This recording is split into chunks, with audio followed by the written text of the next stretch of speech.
Yo, what's up guys, welcome to a new video. In today's video I wanted to talk about how strong Stamina will be in Murkmire Patch.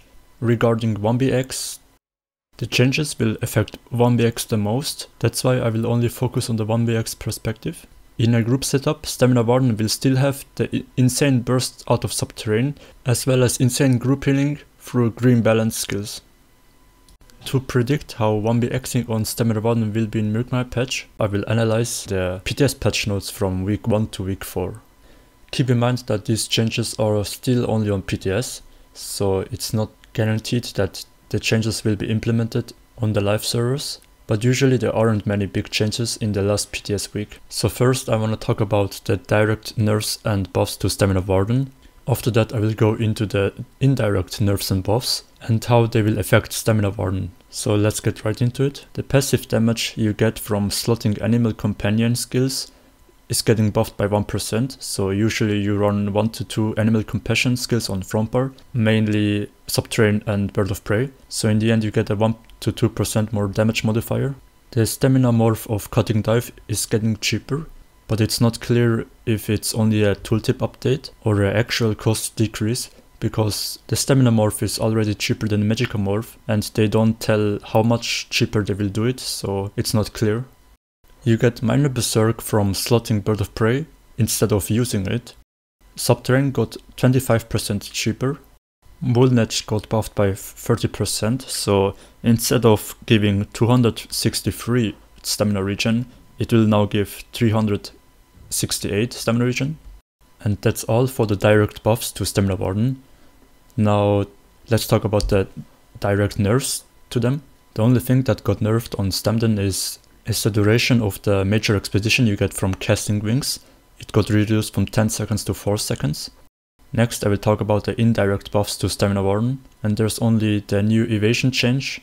You get 25% damage reduction when you run medium armor. It could be strong in tankier medium armor setups. Cost decrease of evasion by 15% and the cost decrease of immovable by 15%.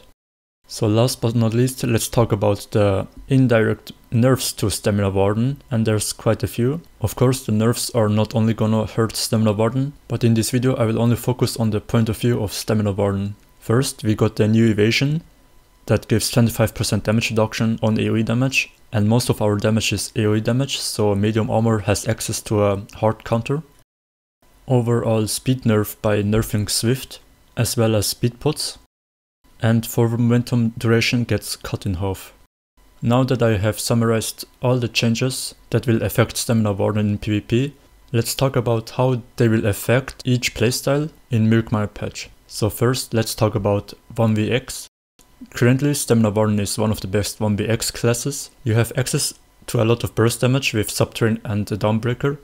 You have good self-healing with Vigor and Green Balance skills, as well as a source of major mending when you're low. And you have tankiness from heavy armor and skills from Winter Embrace passive, for example Ice Fortress that gives minor protection, as well as Shimmering Shield. Even though we have access to everything you need in a 1BX scenario, in the current meta, it's quite hard to burst down your opponents when outnumbered, because a lot of the enemies in a Zerg swapped to heavy armor and started stacking health. So that means that if every medium armor user has access to major evasion with 100% uptime if they don't forget to cast a skill, they get 25% damage reduction, and therefore countering your whole burst, you won't be able to burst them.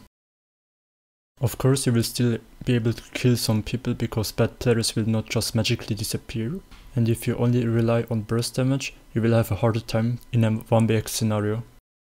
So I will do a quick comparison with light armor and pirate skeleton. On Stamina Warden, you're able to one-hit a light armor user, for example Murkmire, with 23-24k health, but if their pirate skeleton procs, you're not able to one-hit them anymore. And pirate skeleton is a 30% damage reduction on everything, but since around 80% of your burst is AoE, mainly Subterranean and Dawnbreaker, makes pirate skeleton and the new major evasion comparable.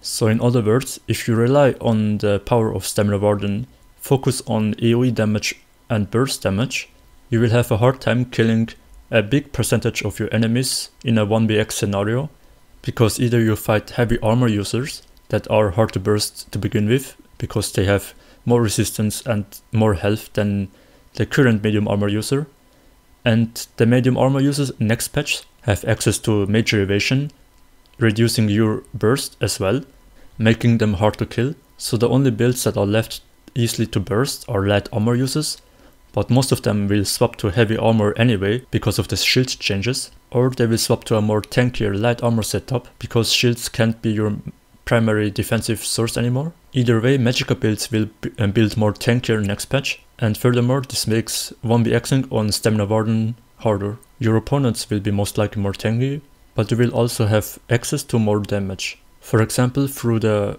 passive damage you get from slotting animal companion skills, as well as the Bird of Prey change, that you get minor berserk for slotting the skill without using it. So you have access to minor berserk without sacrificing stats in Magicka region and overall increasing your damage. The only drawback is that you have to slot the skill, and on Stamina Warden you already lack skill slots.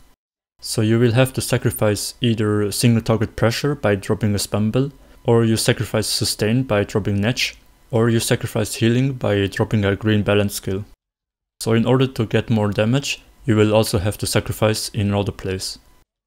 One thing that helps 1vxing next patch is the sustain changes, for example through the 40% increase on Netch, as well as the subterranean cost decrease. Sustain buffs are always nice to have, so you don't have to heavy attack that often, focus on keeping off your buffs, as well as more offensive opportunities. So the last change that will heavily impact Stamina Warden 1vxing and 1vx in general is the speed pots nerf, as well as the nerf to all major expeditions sources and the overall swift nerf. So the speed pots got nerfed into the ground. That means you don't have 100% uptime on major expedition anymore through only pots, but not only the pots got nerfed, the major expedition you got from Bird of Prey got also nerfed. So that means that in heavy you won't have access to 100% uptime on major expedition. That makes you a lot slower, therefore a lot more vulnerable in a 1vx scenario, because you're not able to kite and line of sight reliably anymore, and increases your damage taken significantly. So if you still want to have a good uptime on major expedition, you're forced to run bow and backbar and roll dodge for the major expedition, but in heavy, roll dodging every 5 seconds is not sustainable, so you're forced to run medium, and playing medium Stamina Warden is hardly possible in a 1vx scenario without sacrificing a lot of raw stats for tankiness, and therefore reducing your damage and self-healing quite a lot, and makes 1vxing harder again. So in short, how the 1vx meta on Stamina Warden will be in Murkmire Patch is that you will have more damage from slotting animal companion skills, as well as slotting Bird of Prey without casting it. But slotting Bird of Prey means you have to drop something else, sacrificing in another area for more damage. But I think the damage increase you get is still not enough to reliably burst opponents in a 1vx scenario, because the opponent started to run heavy armor, getting a lot of health as well as mitigation. If they use medium armor, they will have access to 25% AoE damage reduction, decreasing your burst significantly, and light armor will be forced to invest more into survivability or run heavy as well, and therefore makes you harder to burst them. So that means that you can't only invest in AoE damage and burst, so you most likely have to invest in damage over time, for example through bleeds, and combine it with the burst you have on Stamina Warden to be able to kill people. But again, damage over time builds are quite hard to pull off in 1vx scenarios, because you don't really have the time to apply bleeds. So what's left is Radial Uppercut, their new arena weapon, and going back to the old subterranean into uppercut into Dawnbreaker combo. Personally, I need to test how strong the new arena weapon is, and I will keep you updated when I have done enough tests to make a reliable opinion on the matter. Of course, there are also other choices left, but we just need more time to figure out the 1vx meta in Murkmire Patch. But that's it for the brief overview regarding the Murkmire Patch. I hope you liked it. Subscribe for more 1vx and outnumber PvP related topics. Feel free to drop a comment if you disagree with some points I said earlier. And join my Discord so you can ask me any questions anytime. But that's it for the video, thanks for watching and see you next time.